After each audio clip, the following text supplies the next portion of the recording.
우리 함께 오늘은 우리의 보호자 사랑의 하나님이라는 제목으로 하나님의 말씀 받도록 하겠습니다. 여러분은 어려운 일을 당할 때 어떤 말을 하십니까?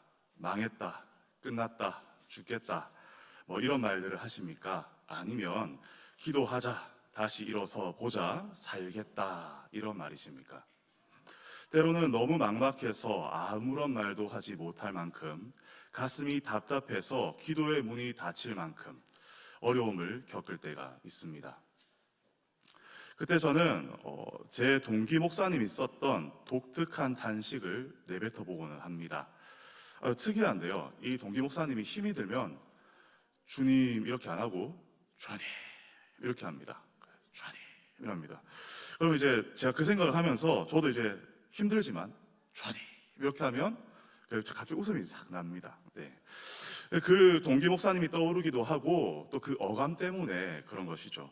그리고는 그 웃음으로 가벼워진 틈을 타고 그래, 주님 계신다, 주님이 나를 위하신다, 그런 믿음이 다시금 피어나는 걸 다시 발견하게 됩니다. 오늘 살펴본 시편 59편에서는 위기 속에 하나님을 찾는 한 사람이 나옵니다. 여러분 잘 아시는 다윗입니다. 시편 59편의 표제에 시편의 저자가 다윗이다라는 사실을 알려주는데요. 이 시는 일단 알다셋이라는 곡조에 맞춰서 지어졌습니다. 알다셋은 히브리어로 말하면 이제 파멸하지 마소서, 파멸시키지 마소서라는 뜻입니다. 그러니까 다윗은 지금 파멸당할 만큼의 큰 위기, 큰 곤경에 처해 있는 거죠. 그래서 자신이 파멸당하지 않도록 하나님께서 구원하시기를 간절히 찬양으로 간구하는 것입니다. 성경의 표제가 다윗이 당한 구체적인 상황을 잘 말해주는데요. 바로 사무엘상 19장 11절에서 17절의 상황입니다. 다윗이 블레셋과의 전쟁에서 크게 승리를 했습니다. 그리고 돌아왔죠. 그런데 이 다윗 장군에 대한 질투와 시기에 사로잡힌 사울 왕이 다윗에게 창을 잡아 던집니다. 어찌나 죽이고 싶었던지 이 단창을 던져서 다윗을 벽에 박아 넣으려고 했다라고 합니다. 여러분들이 아시겠지만 사울 왕은 다른 성인 남성보다 키가 한 자나 더 크다고 성경에 기록되어 있습니다. 그러니까 머리 하나만큼 키가 더 큰 그 거구의 사내가 다른 사람을 죽이려고 진심으로 창을 던졌습니다. 얼마나 두려웠겠습니까?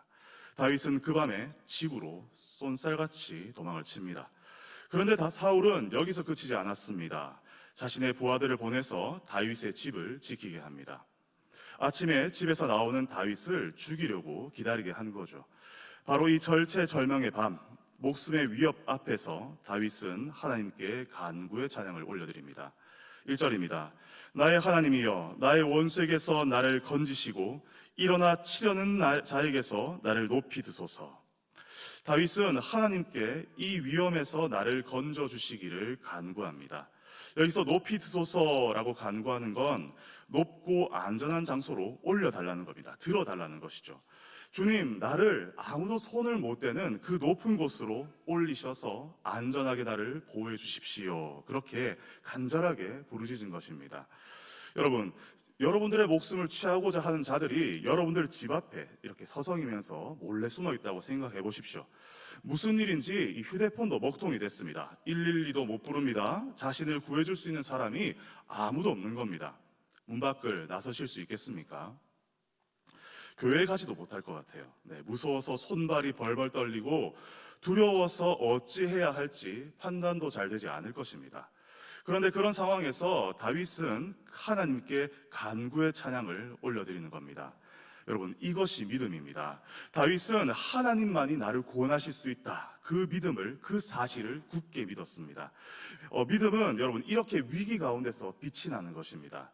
참된 믿음은 우리가 어찌할 수 없는 그런 모든 고난과 위험 속에서 하나님을 부르짖어 찾도록 만들어줍니다. 그렇다면 도대체 이 절체절명의 순간에도 믿고 부르짖어야 할 우리의 하나님은 구체적으로 어떤 분이십니까? 그리고 우리는 그 하나님께 어떻게 간구해야 될까요? 오늘 시편을 통해서 그 답을 찾고 고난과 위기 속에서 우리 하나님만 더 신뢰하며 부르짖어 찾는 여러분 되시기를 간절히 바랍니다. 먼저 다윗이 묘사하는 원수들의 모습을 살펴보겠습니다. 처음 2절에 보시면 나의 원수다라고만 언급되어 있습니다. 그런데 점차 이 나의 원수의 모습이 구체적으로 드러나요. 그들은 일어나서 나를 치려는 자들입니다. 그런데 그 다음 3절에서 그들은 악을 행하는 자들입니다. 그리고 이런 악을 행하는 자들의 모습이 최종적으로 묘사가 되는데 피 흘리기를 즐기는 자들이다, 이렇게 말하죠. 그들의 악한 모습이 점점 더 분명하고 강하게 드러나고 있습니다. 정리하자면 일어나서 나를 치려는 원수들인데 그들의 목적이 뭐냐? 그들의 목적은 나를 죽을 만큼 때려서 내 피를 보는 것입니다. 정말 잔인한 사람들이죠. 그들에게는 다윗이 죄가 있느냐 없느냐 이런 거 중요하지 않습니다. 그냥 다윗을 죽이고자 하는 그 살이, 그것만 남아있는 것이죠. 사울과 그를 따르는 자들은 다윗이 죽임을 당할 만큼 죄를 짓지 않았다는 거 분명히 알고 있었습니다. 그런데도 그들은 이 무고한 다윗을 죽이려고 하는 것이죠. 옳고 그른 것, 그것은 중요하지 않고 자신의 만족과 유익을 위해서 타인에게 해를 끼치고 해를 입히려고 하는 그런 사람들인 겁니다. 죄로 인해 깨어진 이 세상에서 여러분 어떠십니까? 죄로 인해 깨어진 이 세상에서 우리도 다윗처럼 억울한 일들 참 많이 만나시죠. 왜 당해야 되는지도 모를 그런 고난들이 우리를 찾아옵니다. 그럴 때 우리는 하나님께서 우리의 보호자이심을 기억해야 됩니다. 5절입니다. 주님은 만군의 하나님인 여호와 이스라엘의 하나님이시오니 일어나 모든 나라들을 벌하소서, 악을 행하는 모든 자들에게 은혜를 베풀지 마소서. 다윗은 하나님을 가리켜 만군의 여호와 하나님, 이스라엘의 하나님이라고 부릅니다. 먼저 이스라엘의 하나님이라는 호칭은 그의 백성과 언약, 이 약속을 맺은 하나님이라는 걸 말해줍니다. 그리고 만군의 하나님이라는 호칭은 여호와께서 그 어떤 전쟁에서도 그의 백성을 보호하실 수 있는 그런 강력한 권능을 가지신 분이라는 사실을 드러냅니다. 우리는 예수 그리스도로 말미암아 하나님의 언약 백성이 되었습니다. 믿으십니까? 아멘. 하나님께서 우리를 택하시고 구원하신 그때에 하나님은 나의 하나님이 되시고 나는 하나님의 백성이 되었습니다. 그리고 나의 하나님은 내가 겪는 그 삶의 전쟁에 앞서 싸워 나가셔서 나를 보호하십니다. 그리고 보호하실 뿐만 아니라 끝끝내 이 전쟁에서 승리케 하시는 분이십니다. 우리가 억울한 일을 당하고 삶의 고난과 위기로 눈물을 지을 때 우리가 기도할 수 있는 이유가 여기에 있는 것입니다. 아니 여러분, 기도해야만 하는 이유가 바로 이것입니다. 하나님이 내 하나님이 되셔서 나를 보호하기 위해 이 전쟁, 이 삶의 전쟁에서 나보다 먼저 싸우시기 때문입니다. 여러분, 아프고 힘드십니까? 기도하십시오. 우리가 간구할 때 하나님은 그 고난의 자리에서 우리보다 먼저 앞서 싸워주십니다. 그리고 이미 기도하셨습니까? 그렇다면 믿으십시오. 우리의 보호자께서 우리와 맺은 그 약속 가운데, 언약 가운데 분투하고 계십니다. 여러분을 위해서 앞서 싸우고 계십니다. 그리고 그 앞에는 승리만이 있을 따름입니다. 보호자이신 하나님 아버지께 도우심을 간구하면서 그분을 깊이 신뢰하는 여러분 되시기를 바랍니다. 다음으로 우리가 고난과 위기 앞에서 어떻게 간구해야 될지를 우리가 보기를 원합니다. 오늘 본문에서 다윗은 어떤 잘못도 저지르지 않았습니다. 그런데도 불구하고 이 불의한 상황에 처했습니다. 죄를 짓지도 않았는데 고난이 삶 가운데 불어닥치는 겁니다.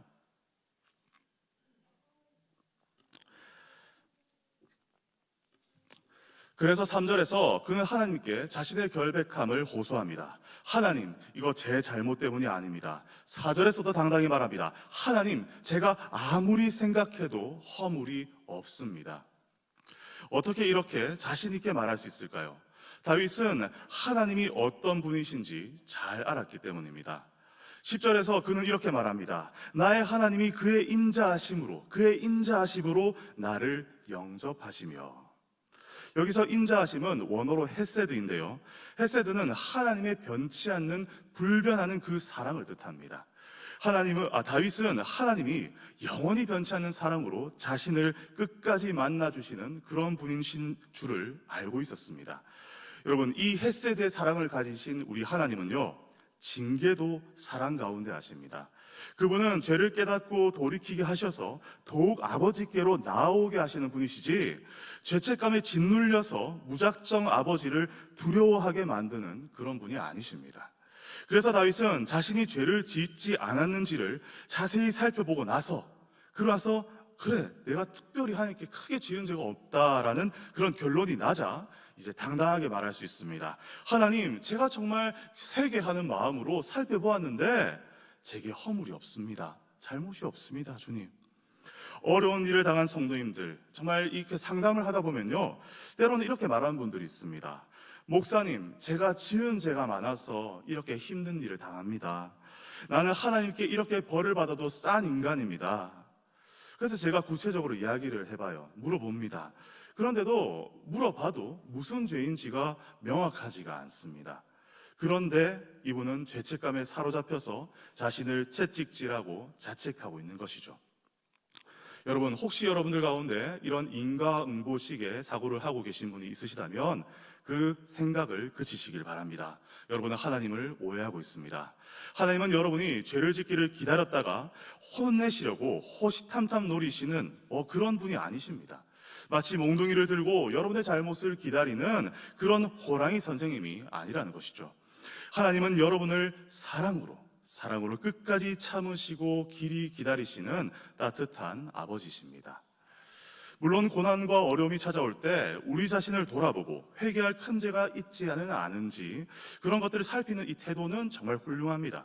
그런데 특별한 죄를 찾지도 못했는데도 불구하고 내가 무슨 죄를 지었겠지, 그래서 하나님께서 나를 벌하시는 거야 하는 그런 식으로 삶을 해석해서는 안 됩니다. 이런 태도는 우리 하나님의 사랑 넘치는 성품을 오해하게 만들고 사랑의 하나님으로부터 더 멀어지게 만듭니다. 우리 아이들도 그렇잖아요. 무섭게 혼내는 사람한테 가까이 안 갑니다. 너 그렇게 웃어주고 또 해달라는 거 다 해주고, 사실 그런 사람들에게 항상 웃어주고 더 가까이 하려고 하지 않습니까? 그런 우리도 하나님 앞에서는 하나 아이에 불과할 뿐이죠. 여러분, 그래서 우리가 이런 응과응보식의 사고에 갇혀 있을 때 우리는 다윗처럼 이렇게 우리를 살펴보면서 하나님 앞에 나아가야 되는 것입니다. 하나님, 제가 기도하면서 남은 죄, 이 여죄를 살펴보았는데도 제가 도무지 알 수가 없습니다. 주님, 내 죄를 깨끗하게 씻겨주신 그 그리스도 안에서 담대하게 구합니다. 주여, 나를 도우소서, 나를 구원하소서. 하나님의 사랑을 신뢰하는 이 다윗은 하나님께 구원을 요청하고 악인들의 심판을 구하는데 막힘이 없습니다. 우리도 여러분 이렇게 기도해야 되지 않겠습니까? 헤세드의 하나님, 사랑의 하나님을 믿고 담대히 구하시기를 바랍니다. 그리스도께서 십자가의 사랑으로 여러분의 죄를 모두 다 씻으셨다는 사실을 믿으시면서 십자가를 붙들고 담대하게 아버지의 품으로 나아가시기 바랍니다. 그리고 모든 간구가 끝난 다윗, 이 다윗이요, 이 시의 마지막 부분에서 하나님께서 행하실 그 구원을 미리 찬양하고 있습니다. 미리 찬양하고 있습니다. 그는 14절, 15절에서 원수들의 참담한 미래를 그립니다. 대적들이 개처럼 울면서 성을 에워싸고 먹을 것을 찾아서 밤새 돌아다닐 겁니다 라고 그렇게 선언을 하죠. 그리고 이에 대조해서 다윗 자신의 미래를 믿음으로 선포합니다. 나는 주의 힘을 노래하며 아침에 주의 인자심을 높이 부르리오니. 다윗은 구원의 아침에 하나님을 찬양케 될 것을 믿음으로 확신합니다. 여러분, 히브리서 말씀에 믿음은 바라는 것들의 실상이요 보이지 않는 것들의 증거라고 그렇게 말했습니다. 즉 믿음은 아직 우리에게 오지 않은 미래를 이미 눈으로 본 것처럼 여기는 겁니다. 하나님이 약속하신 그 희망찬 미래가 이미 온 것처럼 그렇게 여기면서 믿음으로 기쁘게 찬양하는 것, 그것이 바로 믿음인 것이죠. 그러므로 여러분, 우리는 하나님의 약속을 굳게 믿고 이미 응답하실 하나님을 찬양해야 되는 것입니다. 여러분의 보호자이시고 헤세드로 사랑하시는 하나님께서 여러분을 구원하십니다. 어떤 방법으로, 어떤 방식으로 우리를 구원하실지, 우리의 간구를 이루어 가실지 그거 우리가 알 수 없습니다. 그러나 여러분들 굳게 믿으십시오. 하나님이 여러분의 보호자이십니다. 하나님이 여러분을 헤세드의 사랑으로 사랑하십니다. 그 하나님이 여러분을 모든 고난과 위기에서 건져 주실 것입니다. 그러니 오늘 이 시간에 굳센 믿음으로 기도하셔서 하나님의 구원을 보는, 미리 보고 기뻐하며 주님을 찬양하는 여러분 되시기를 주님의 이름으로 축원합니다.